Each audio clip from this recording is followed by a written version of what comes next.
Bonjour à tous et bienvenue dans cette nouvelle vidéo. On se retrouve aujourd'hui pour la revue de ma toile Câlin et licorne que j'ai enfin terminée. C'est une toile qui m'aura pris 6 mois à réaliser, sachant que j'ai quand même fait une pause en février puisque j'ai voulu réaliser une autre toile dans le cadre du défi Hobby Party de Oralois.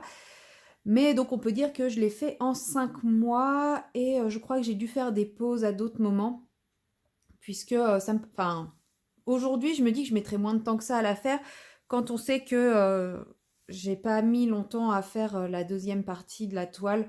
Alors, il est vrai que depuis le début de l'année, je diamante beaucoup plus, mais j'ai dû faire des pauses, je me souviens pas de toutes. En tout cas, une chose est sûre, j'ai fait une pause de quasiment un mois en février pour faire une autre toile. Mais ça a été quand même une toile qui m'a donné énormément de plaisir à réaliser. Franchement, elle est vraiment magnifique. Euh, je vais comme d'habitude faire des petits plans de coupe où je me rapproche, où je vous montre des détails, etc., etc. Je vous montrerai les diamants et tout ça. Mais je vais commencer par ce plan large qui ne bouge pas, qui est fixe et qui est à distance pour parler du rendu total de la toile. Donc il faut savoir que c'est une grande toile qui fait 58 par 81 cm, donc ce n'est pas rien. Et c'est une toile qui est quand même assez confetti, donc on a des zones un petit peu bloc, par exemple dans le cheval, la peau et tout ça. Mais tout ce qui est fond est quand même très très confetti pour essayer de garder ce rendu un peu vaporeux de l'aquarelle. Et je trouve que pour cela, Oralois a quand même bien réussi la conversion. Donc c'est, comme je vous l'ai dit, une toile Oralois, donc une version 2, puisqu'elle est sortie à l'époque où il n'y avait que des versions 2. Moi, je l'ai choisi en diamant carré et en diamant carré, nous avons 50 couleurs dont 4 AB et il me semble que si on la prend en diamant rond, il y a 6 AB, donc je pense que l'un des violets clairs qui fait le fond est aussi en AB. Mais je peux me tromper, mais il me semble que c'est ça la différence. Après, moi, je trouve qu'elle a déjà pas mal de AB. J'aime bien quand c'est juste des petites touches. J'aime pas quand il y a des gros blocs de AB dans le fond. Donc là, on a pas mal de blocs de AB. Mais ça va parce que c'est sur les bords et ça reste quand même plutôt discret. Là, c'est pareil, c'est AB, mais c'est du AB crème. Donc ça tranche pas trop comme par exemple dans les cheveux où là, ça tranche quand même pas mal ou dans la crinière. Quand il y en a beaucoup du comme ça, je suis pas hyper fan, mais là, ça apporte quand même des petites touches de lumière plutôt bien placé, même si personnellement, moi, les cheveux, je m'en serais passé. Mais voilà, ça, c'est vraiment à titre personnel, goût personnel. Mais dans l'ensemble, ouais, cette toile est quand même très très bien convertie pour retrouver le côté vaporeux de l'aquarelle au niveau du fond. Bien sûr, quand on la regarde de près, bah, c'est une toile de diamond painting, hein, ce n'est pas fait pour être regardé de près, c'est fait pour être regardé de loin. Donc, c'est sûr que si on regarde de près, ici, la branche, on se demande ce que c'est. Quand j'étais en train de diamanter, je me demandais ce que c'était que ce trait droit ici. Mais en fait, quand on regarde de loin, on voit tout de suite que c'est une branche de feuilles, etc. Donc c'est vraiment le principe du diamond painting, ce n'est pas à regarder de près. C'est pour ça que je veux vraiment commencer par ce plan large qui vous montre vraiment l'image, enfin le rendu, si jamais je l'accrochais au mur, bah, ce que je verrais, quoi. Pour en revenir maintenant un peu plus en détail, au niveau de la pose des diamants, j'ai été très agréablement surprise parce que je n'ai pas eu de problème d'écart, de chevauchement ou de choses comme ça. Alors, je ne suis pas parfaite en pose de diamant, donc effectivement, si on regarde de près, il y a des endroits où c'est pas parfait. Mais ce n'est pas la faute des diamants, les diamants étaient vraiment très très bien. Parce que surtout dans les couleurs claires comme celle-ci, des fois on a des soucis. Et bah là, les soucis, c'est moi, c'est ma pose, hein, c'est pas eux. D'ailleurs, on voit clairement à chaque fois que c'est au niveau des changements de ligne que ça déconne. Donc c'est pas lié à la forme des diamants, à la coupe des diamants. Là, j'ai vraiment eu aucun problème avec les diamants. J'ai eu très très peu de déchets. Tellement peu, c'est que j'ai pas pensé à les garder. Donc je ne pourrais pas vous montrer la quantité de déchets, mais j'en ai vraiment eu très très peu.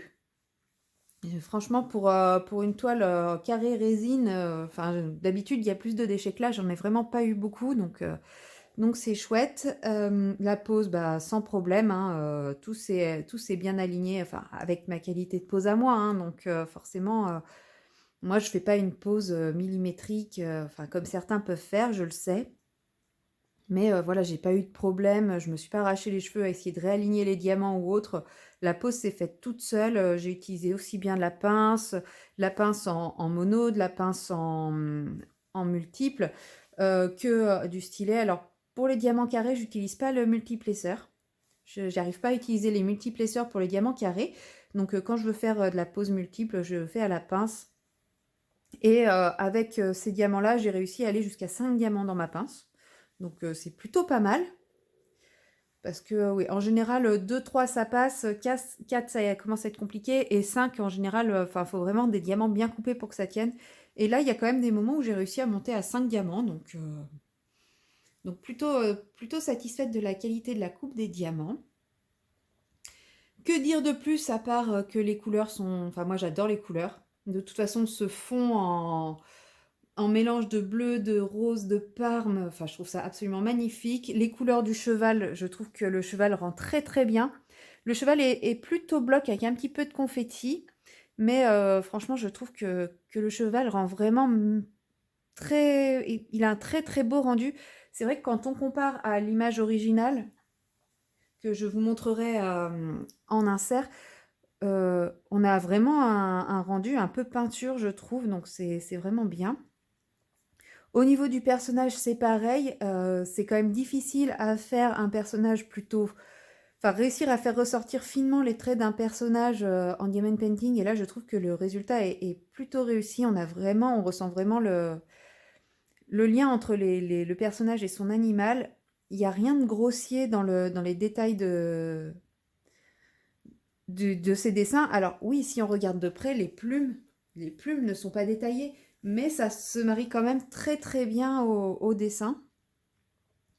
Donc que dire d'autre à part que je suis en admiration de cette toile. Alors ici normalement on a la signature de l'or qui malheureusement n'apparaît pas, mais je pense qu'il aurait fallu faire une toile gigantissime pour pouvoir avoir l'écriture ici. Bon, moi je sais que c'est sa signature ici, la signature de l'or Felipon. Bon, c'est dommage qu'on ne l'ait pas, mais je pense que ça aurait été hyper compliqué de la faire apparaître en petits pixels. Ouais, mais voilà, le rendu général de la toile est absolument sublime. On a même le détail des arabesques dans le fond. Ça, c'est quelque chose qui est assez rare en diamond painting, de pouvoir retrouver ces fameuses arabesques. Souvent, elles sont effacées, elles sont perdues dans les illustrations, quoi. Donc, euh, Donc voilà, pour le rendu général, j'aime vraiment beaucoup. Pour ce qui est des diamants, à aucun moment je n'ai eu peur de manquer de diamants ou quoi que ce soit. Franchement, j'ai la quantité phénoménale, enfin j'ai la quantité dans tous. C'est quand j'étais arrivée à peu près sur cette partie-là que j'ai réalisé que bah, il y avait déjà plein de diamants que je poserais plus alors qu'il m'en restait plein. Et même quand j'étais en train de faire cette partie-là, à aucun moment j'ai eu peur de manquer, bah, par exemple les AB qui servent à finir ici, à aucun moment j'ai eu peur de manquer de quoi que ce soit, hein. Clairement, en fait, je ne serais pas arrivée au bout de ma toile, enfin, je n'aurais pas su que j'étais rendue au bout de ma toile. Oui, j'aurais pu croire que ma toile continuait encore vu la quantité de diamants qu'il me restait à poser.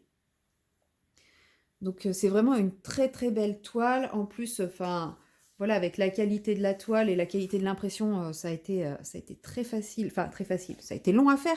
C'est pas une toile débutante, une toile très facile à faire parce qu'il y a quand même pas mal de petites confettis, mais ça a quand même été une toile vraiment plaisir à réaliser. Et bah, j'ai rien de plus à dire sur cette toile à part qu'elle est vraiment magnifique et que bon actuellement elle est en rupture de stock parce qu'apparemment j'ai donné envie à plusieurs personnes de la faire. Mais si jamais vous avez envie de craquer pour cette toile, n'hésitez pas à mettre une alerte parce que c'est une toile qui vaut vraiment le coup. Elle est vraiment très belle, très, très sympa à faire. Et bah voilà, moi là, elle est terminée. Donc je vais aller pouvoir l'offrir à ma meilleure amie qui va pouvoir enfin la mettre à l'endroit qu'elle lui a réservé dans sa maison. Donc un peu triste de voir cette toile partir, mais en même temps très contente de l'avoir terminée, de pouvoir enfin l'offrir. Et, euh, et moi, comme ça, je vais pouvoir passer à la toile suivante.